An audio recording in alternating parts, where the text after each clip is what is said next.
Bonjour les amis, vous allez bien? Moi ça va impeccable.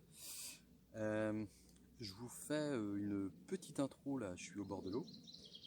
Euh, j'ai la caméra, vous voyez ici.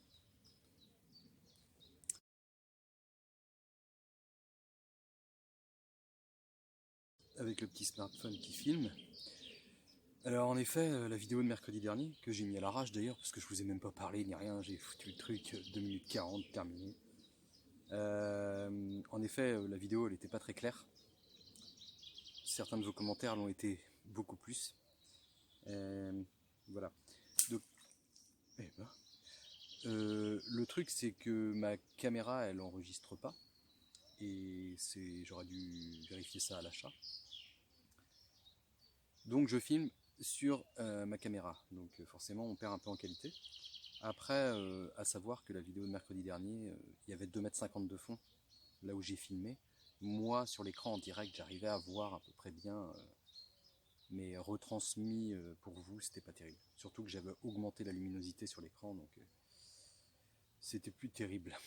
Voilà, vous m'en excuserez. Mais bon, comme à l'école, faut jamais être trop bon au premier trimestre. Comme ça, au deuxième, les professeurs ils disent, il s'est amélioré, Manuel.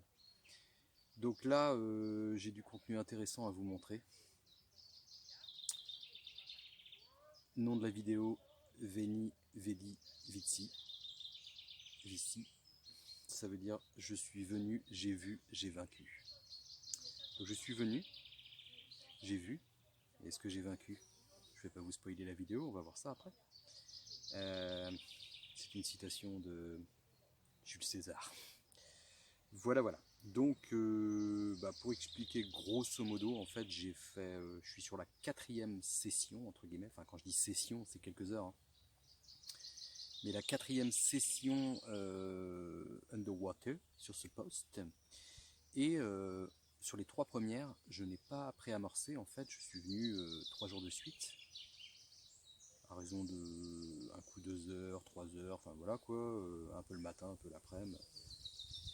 Et j'ai surtout pêché en mettant de la frolique concassée, quelques froliques entières, un tout petit peu de bouillie de pigeon et j'échais avec une bouillie de pigeon. Et j'ai essayé d'autres trucs aussi et je vais vous commenter tout ça en voix off sur les images qui vont suivre.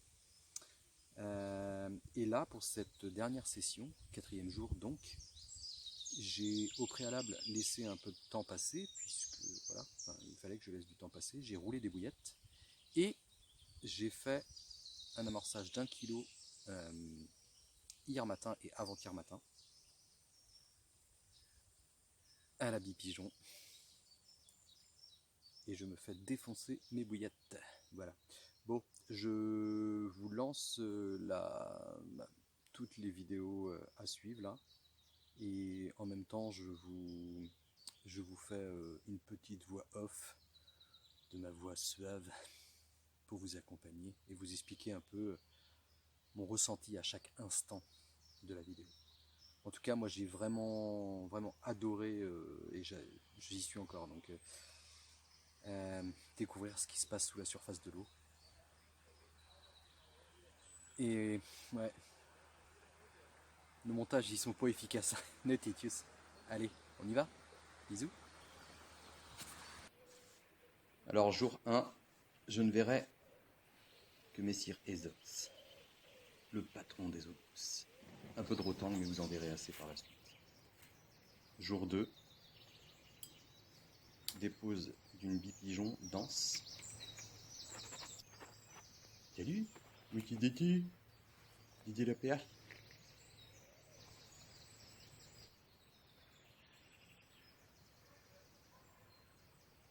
Eh, attends, je t'avais raconté la fois avec mon cousin. Ta gueule, Dédé.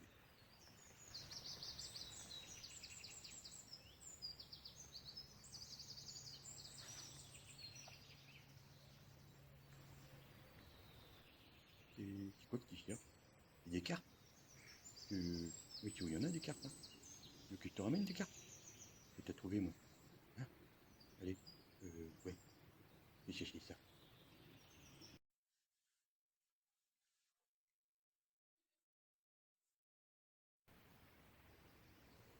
Donc commence à avoir une activité assez intense des blancs, due à l'amorçage frolique. Quelques poignées de froliques entières, quelques froliques brisées. Et ici, passage d'un poisson que je ne sais... Ici, c'est bien une carpe. Juste avant, je me demandais si c'était une tanche ou une carpe. En tout cas, c'est de bon augure. Il y a des gros cyprins, alors qu'on est au premier jour et que j'ai juste mis un peu de frolique et un tout petit peu de bouillette. Là, quand je vois ces images, je vous promets que j'ai, à ce moment-là, l'adrénaline.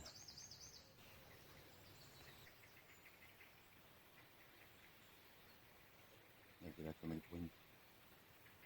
Je pense en plus que ce n'est même pas la même que tout à l'heure. Je me dis que j'ai plusieurs carpes en fait sur l'endroit et c'est déjà de bon augure d'avoir plusieurs carpes et de la carpe tout simplement. En voici une bien longue.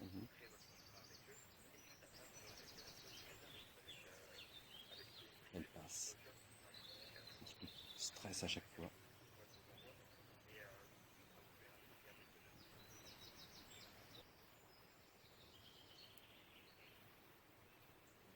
Encore elle. À savoir que à chaque fois que je vois une carpe passer, ensuite il y a bien 30 minutes d'attente avant d'en revoir une passer. Donc je serre fort, je croise fort mes doigts pour qu'il y en ait une qui prenne mon montage. Et ici, bon, pour le fun, j'ai vu passer quelque chose. Une petite anguille. Jour 3, donc il commence à y avoir un petit peu de bouillette dans le fond. J'en mets pas beaucoup, hein, je mets une dizaine ou une quinzaine à chaque session. Donc voilà, il n'y a vraiment pas beaucoup, même pas assez de bouillette en fait pour conditionner les poissons. Mais je tente. Donc mon petit flocon va se détacher. Je suis toujours en bipigeon dense.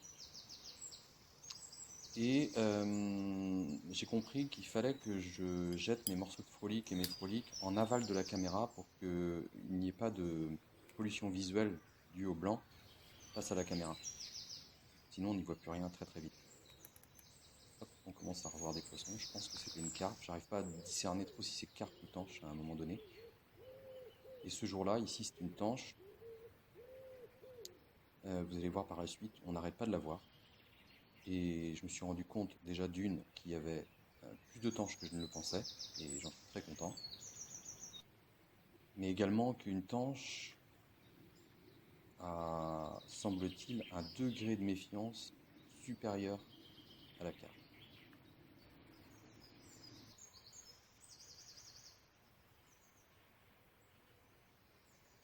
Elle n'est pas là pour rien, elle le sait qu'il y a la bouillette, elle le sait que c'est quelque chose qui se mange, puisque une bouillette composée de farine ou composée au moins d'éléments attractifs est détectée par le poisson comme une source de nourriture. Il y a un phénomène chimique qui se passe, contrairement par exemple à une pop-up neutre. Et donc ça l'intrigue. Elle passe et repasse. Je me dis que j'aimerais bien la faire, pourquoi pas. Elle a une nageoire ventrale un petit peu atrophiée et la caudale aussi. Et comme je ne sais pas comment estimer la taille du poisson sur la caméra, ça grossit sûrement.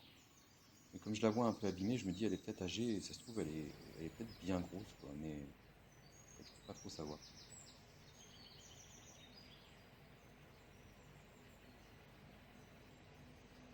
Elle se décider. Oh, oh. Cette fois-ci. Et quel plaisir d'en voir une deuxième, sa petite sœur. Comme quoi, je me trompais. Je pensais qu'il y avait plus de tanches sur la rivière, beaucoup moins, mais en fait, il y en a encore pas mal et j'en suis ravi. Ça y est, elle se décide. Ouh, elle a la bouillette en bouche. Et voilà, tanche 1, Manu 0. Pas un bip sur la berge, il peut y aller. Et tu sais pas du tout ce qui s'est passé sous l'eau.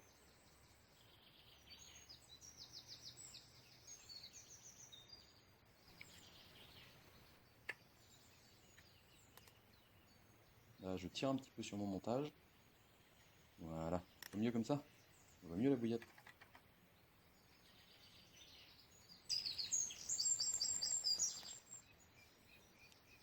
En même temps, je reviens, toujours aussi intrigué par cette petite boule olfactive, gustative. À savoir que j'ai cru remarquer sur d'autres vidéos sous-marines que j'ai faites, une tanche qui a fini, pareil, j'ai pas réussi à la piquer, mais elle est arrivée à un instant au soir, en fin de journée, en phase d'activité alimentaire, et là vraiment elle avait pas du tout le même comportement, elle était beaucoup plus facile à prendre. Là, voilà, je dirais qu'elle est, elle aimerait bien la prendre, mais finalement elle n'est pas vraiment en phase d'alimentation, ni en concurrence réellement alimentaire avec d'autres poissons. Donc elle prend son temps, et dans ces cas-là, c'est limite imprenable, quoi.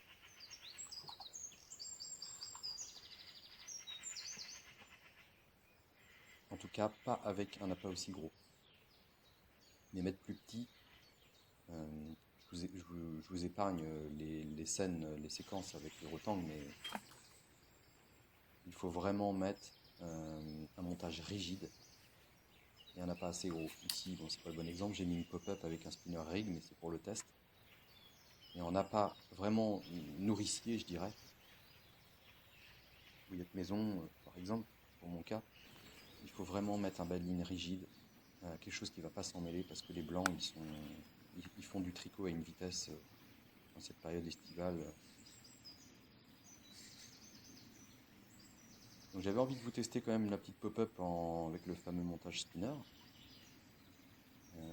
Assez agressif comme montage, qui pique normalement plutôt bien. Encore faut-il que les poissons les touchent. Et voilà, il y a quand même une petite tirée. La gardons.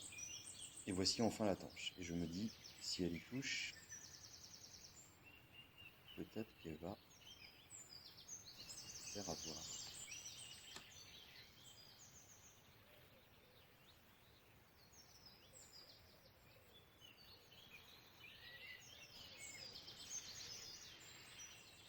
Malheureusement, elle passe et repasse.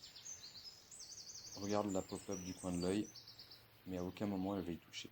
Ici, j'ai déjà rechangé. On voit donc c'est une bouillette pigeon que j'ai coupée en deux, et j'ai intercalé entre les deux un morceau de liège. Hop. Tranche 2, Manu 0. Donc c'est un peu comme un wafter, un peu plus léger qu'un wafter en fait, du coup. C'est à sa guise en fait, en fonction de l'épaisseur de la rondelle de liège. On peut faire flottant, moins flottant. Et les blancs, en fait, du fait que ça bouge, sont très très très voraces dessus, parce que ça les excite en fait. Puis eux se mettent en concurrence, de toute façon ils sont nombreux. Donc c'est bien et pas bien. Mais je vais quand même le retester lorsqu'il y aura présence de carpe.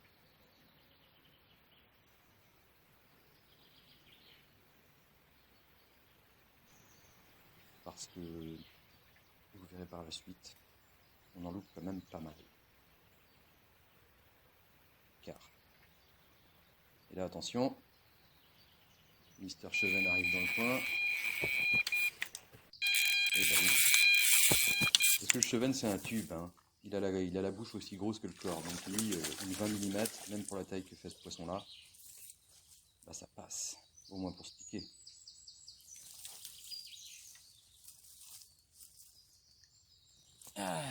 Mister Cheven, forcément le pire ennemi.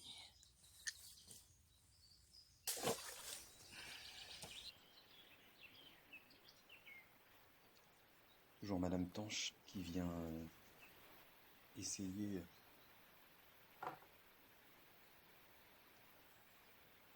teste un petit peu l'appât.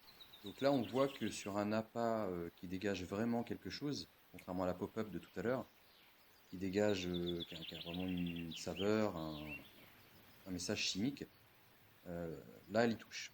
Elle se fait pas avoir, ça c'est dommage. Mais on voit que déjà ça l'intrigue beaucoup plus, elle tâte, elle touche, et C'est un peu frustrant pour moi. Moi, je suis au bord de l'eau à regarder ça et me dire que je suis complètement impuissant face à ça. Mettre un tout petit appât ou une chose comme ça, ne changerait rien du tout. Je prendrais du gardon. Petit passage de bateau. Et le jour 4. Donc le jour 4, j'ai amorcé 2 fois 1 kg, la veille et l'avant-veille, au matin, volontairement, puisque je venais faire le test le matin. Et on va vite se rendre compte qu'il y a la présence de carpe. Car au bout de à peu près 15-20 minutes, un premier poisson passe. Je vois pas trop bien si c'est une carpe, mais je crois que oui. Carpe ou tanche, au moins je sais qu'il y a du gros cyprin qui se présente. Il me pollue la caméra, parce que forcément une carpe avec les nageoires qu'elle a et tout, ça remue bien le fond. Donc voilà, elle passe, je suis en stress, il me met un petit coup dans la caméra, ça m'agace. Elle repasse, elle ou une autre, hein. Je ne sais pas trop les reconnaître non plus. Mais je sais qu'il y en a plusieurs en tout cas. Parce qu'il y a quand même des formes différentes. Celle-ci par exemple, elle a l'air assez courte. Et là, je crains le pire, je me dis c'est pas possible, j'espère qu'elles vont pas faire que passer, tester comme la tanche parce que ça va m'agacer quoi. J'ai vraiment envie de... Ça se décante un peu tout ça. Et là on voit un beau bébé arriver comme, regardez, elle prend une fois ma bouillette. Je reprends ma bouillette, elle recrache. Une autre qui passe au-dessus. Elle avait une sacrée tête celle-là.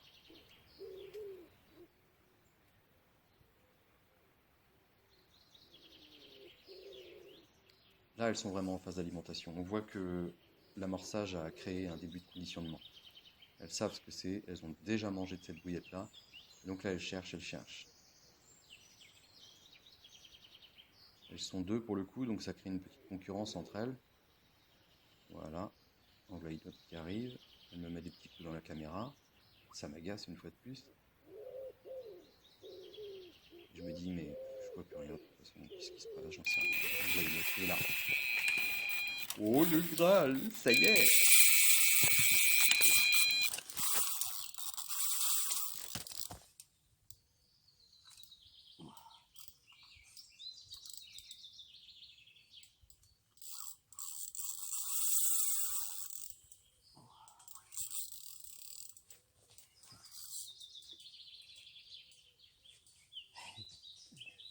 Voilà.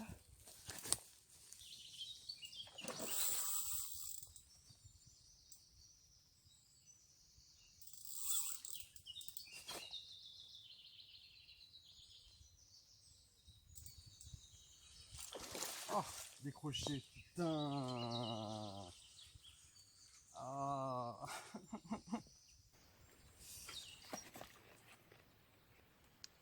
Tant pis pour moi, j'ai décroché. Bon, je suis quand même content, hein. À vrai dire, je repose ça. Il s'est pas passé longtemps, hein. Il s'est passé peut-être 20-30 minutes et déjà une nouvelle carte arrive. Elle passe. Celle-ci me semble plus longue, je crois que c'est celle-ci, je ne sais plus. Non. Regardez. Hop. Je ne sais pas jouer à grand-chose.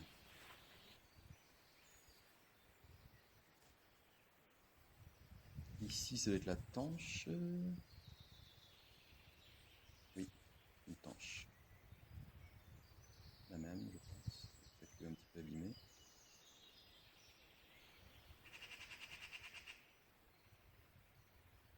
Voici une carte. Ah non, c'est la tanche. C'est la tanche également. Là, c'est une carte. Une belle commune qui me semble bien longue. Je crois que c'est celle-ci. Elle repasse une deuxième fois. Toujours pas. Elle repasse. Oula, je me mets un petit coup dans la caméra. Elle repasse tranquillement. Oh, suivi d'une copine.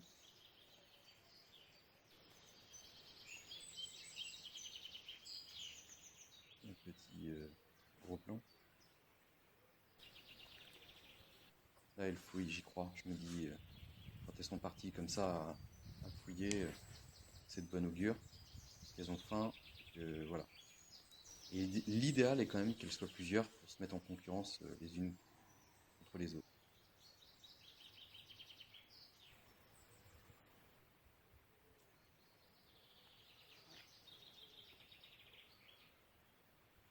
Hop, là, elle le veut vraiment. Regardez, elle est sur ma bouillette. Elle recrache, elle la reprend. Elle la recrache, elle la reprend. Bing.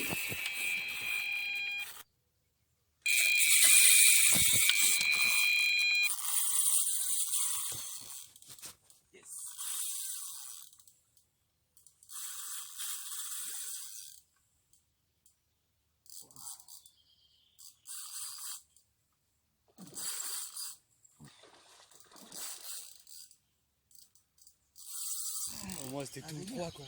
Tout droit, d'étanche, tout machin. Je t'ai vu. Ouais. La vidéo elle va s'appeler Vedi, Veni, Vici. C'est clair, pas mal. Je suis venu, j'ai vu, j'ai vaincu. Bon bah les amis, elle m'a mis la misère.